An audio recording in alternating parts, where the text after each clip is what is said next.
With the real estate market experiencing surging prices, low inventory, and a backlog of new home construction, many consumers are wondering if what's gone up will inevitably come back down.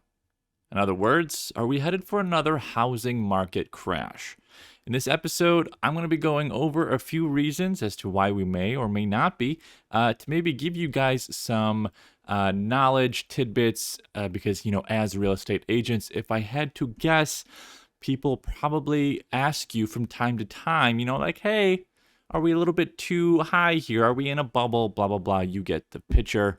So, to sort of arm you with quote unquote ammunition to make yourself look and sound like a more competent real estate agent, let's get right into it. Welcome back to another episode of Full Disclosure. I'm pretty sure we're on episode 5. I am your host, Christian Thayer, and as we already talked about, this episode is going to be about, a quote-unquote housing crash, a bubble, because a new article comes out every other day saying how, the Fed isn't raising prices or mortgage rates, blah, blah, blah. All of these factors are leading us to another great recession or housing bubble. Now, let's be real here. Few people foresaw the housing market crash 15 years ago that ignited a worldwide recession. If you are familiar with the movie The Big Short, I believe that's the name of it. First of all, great movie.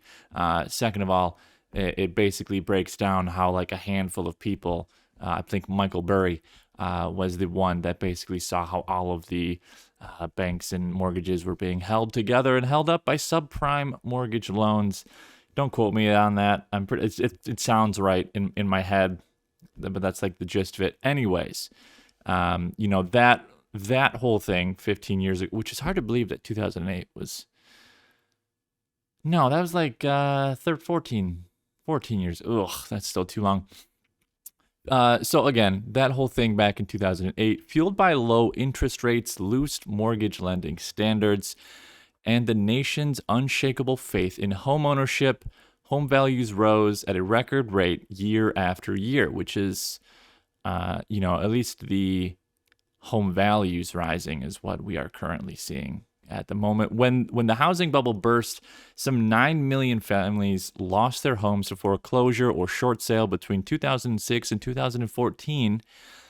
Housing values plunged 30% or more. Homeowners lost a collective $7 trillion, and it took nearly a decade for most markets to recover. And as you might be aware, even today, some real estate markets still were not able to recover from that.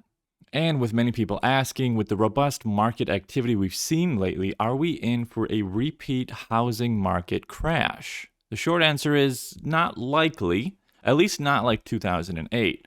Today's mini boom cannot be sustained, but a crash as serious as the last one is unlikely because of a few determining factors.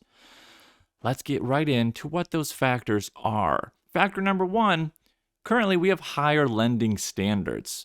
Loose mortgage lending practices ultimately brought down some of the nation's largest banks and mortgage companies in 2008. The fallout forced Congress and federal regulators to make significant adjustments that have since fundamentally changed how mortgage lending is regulated. Now, honestly, if you stop listening right now, if this is the only stat that you take away from this episode on why we probably won't have a housing market crash, this is probably the big one. Yes, obviously people are buying at all-time highs, and there is obviously a risk that either A, they'll never get their money back for the house that they bought, or it's just going to take a little bit of time for that to go up if we have a bit of a dip. Anyways, since then, standards have been raised and the process of obtaining a mortgage is now more transparent. Anyone can get one type of loans are legal, while borrowers must undergo rigorous income and asset checks. An entirely new regulatory agency, the Consumer Financial Protection Bureau, if I had to guess, it's going to stand for CFPB? Maybe not, that doesn't sound good, was created to enforce the new regulatory framework. Lenders who do not comply with these standards risk severe penalties.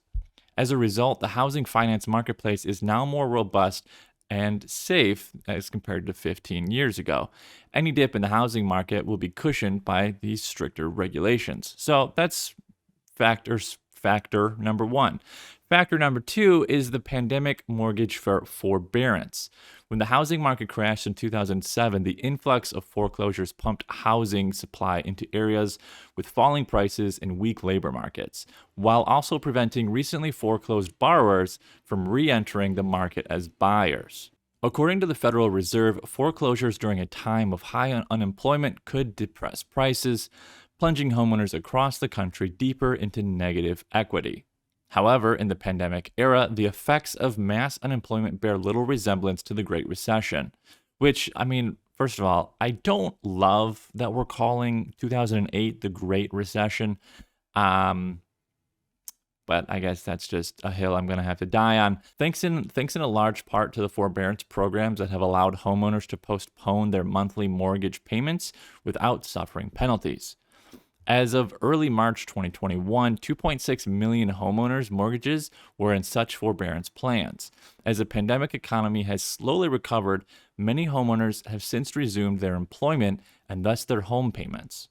According to CoreLogic, by the end of 2020, overall mortgage delinquencies declined 5.8% due to the forbearance program. The share of mortgages 60 to 89 days past due declined 0.5% lower than 0.6% in December of 2019. It is worth noting, however, that serious delinquencies defined as 90 days or more past due, including loans in foreclosure, increased when owners who owed large amounts left forbearance. By the year-end 2020, the serious delinquency rate was 3.9%, which was up from 1.2% in December of 2019. Inevitably, some owners in forbearance will fail to secure a loan modification or a lengthy repayment period from their lenders. Unless the government provides a bailout for these beleaguered owners, they will lose their homes when forbearances end. ATTOM Data Solutions expects at least 200,000 defaults in 2021 and a 70% increase in foreclosures over the subsequent 2 years. A significant increase from current levels, but a far cry from the 6 million foreclosures following the 2007 crash. The next factor we're going to look at is the cushion of homeowners' equity. Equity is the difference between the current market value of your home and the amount that you owe on it. In other words, it's the portion of your home's value that you actually own. Equity can be an incentive to stay in your home longer if prices rise, something we've seen almost universally across the country in recent months. Your equity rises too. Okay, but why does this matter? Simply put, higher levels of equity cushion homeowners from default when their home values fall. Over the past decade, American homeowners have enjoyed housing stability and growth, building up to large home equity reserves. In the third quarter of 2020, the average family with a mortgage had $194,000 in home equity, and the average homeowner gained approximately $26,300 in equity over the course of the year. In contrast, 2009 saw nearly a quarter of the nation's mortgaged homes valued for less than the amount that their owners actually owed on those mortgages. And the last factor that we are going to talk about is that the price growth will slow but not stop. The sales boom following the outbreak of COVID-19 pandemic in April 2020 surprised many real estate economists. Like most other business sectors, real estate was expected, if not required in many locations, to lock down. But by mid-April, sales were soaring as buyers, many of them millennials, took advantage of record low mortgage interest rates. Through the remainder of 2020, rates remained below 3%, and existing home sales reached their highest level in 14 years. The combination of solid sales and depleted supplies drove the nation's median existing home price for all housing types up to $309,800, which is up 12.9% from December of 2019, and making 106 straight months of year-over-year gains. The multi-year run of significant price increases will end, at least temporarily, but inflationary pressure on entry-level homes will continue in most markets until new home construction will relieve it. Economists at Fannie Mae, Freddie Mac, the Mortgage Bankers Association, and the National Association of Realtors forecast median prices will rise between 3 to 8% in 2021. A significant drop in 2020, but nothing like the crash in prices seen in the last housing crash. So at the end of the day, while nobody can say for certain what the heck is going to happen in the real estate sector, most experts do agree and they are confident that we will experience some sort of quote unquote market dip, but certainly not a crash. So, with that being said, I hope you found this episode helpful. Maybe you took away a tidbit or two that you can maybe pass on to your clients about why they shouldn't be too worried or scared. And that's all for this episode, and I will talk to you guys next time.